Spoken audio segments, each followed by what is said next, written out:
Creio na Santa Eucaristia, mas não consegui me defender perante uma amiga evangélica, pois para ela, se Deus é onipresente, logo está em todo lugar, inclusive um pedaço de pão. O que você responderia a ela? Poderia explicar, por gentileza, se Deus é onipresente, por que celebramos a Eucaristia? Uma coisa é uma coisa, outra coisa é outra coisa. A onipresença de Deus, não significa que tudo é Deus. O livro de Gênesis foi escrito num contexto de politeísmo egípcio. E para os egípcios, o rio era Deus, o sol era Deus, o faraó era Deus, a lua era deusa, o mar era Deus, tudo era Deus. Tudo era uma divindade. E aí Deus inspira Moisés para escrever o seguinte: no princípio, Deus criou os céus e a terra. Deus fez o sol, Deus fez a lua, Deus fez os animais. Ou seja, Deus é o Criador e ele está distinto e separado da sua criação. Então, dizer que Deus é onipresente é uma coisa. Dizer que Deus está em tudo é panteísmo. O que essa sua amiga evangélica aí falou, essa justificativa aí meio sem pé nem cabeça dela, é panteísmo. Tá?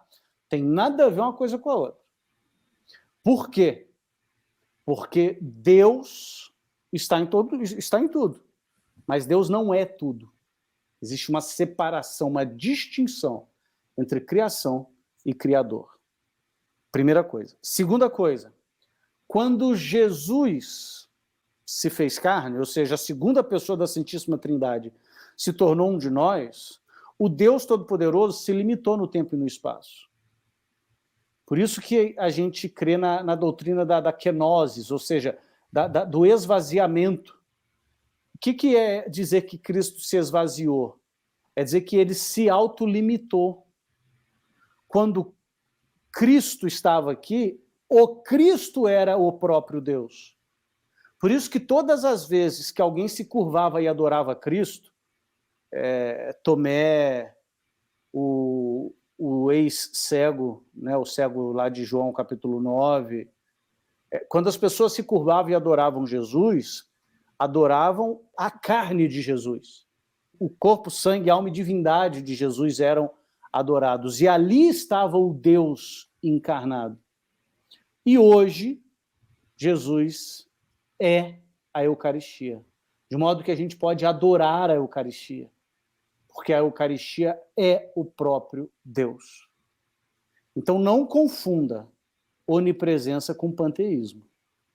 E sobre isso, um dos meus autores favoritos, que é Chesterton, ele tem uma frase naquele livro dele, A Coisa, que eu acho fantástica. A frase é a seguinte: eu não consigo entender por que qualquer pessoa não vê que a encarnação é tão parte da ideia da missa quanto a missa é parte da ideia da encarnação. Um protestante pode achar uma blasfêmia que Deus se torne uma hóstia. Já o muçulmano considera uma blasfêmia que Deus se torne um carpinteiro na Galileia. E ele está perfeitamente certo do seu ponto de vista, ou seja, o muçulmano está perfeitamente certo do seu ponto de vista, dado o seu princípio primário. Mas o muçulmano tem um princípio, o protestante tem um preconceito. Chesterton é maravilhoso, né? O que Chesterton está dizendo? Eu entendo o muçulmano não aceitar que Deus se fez hóstia. Ele não aceita nem que Deus se fez homem. Mas se o protestante aceita que Deus se fez homem, qual o problema dele aceitar que Deus se fez também hóstia? Né? Exato. Então, assim, o que eu diria para você, Larissa, é que essa pessoa aí confundiu onipresença com panteísmo. Onipresença é Deus está em todos os lugares. Panteísmo é tudo é Deus.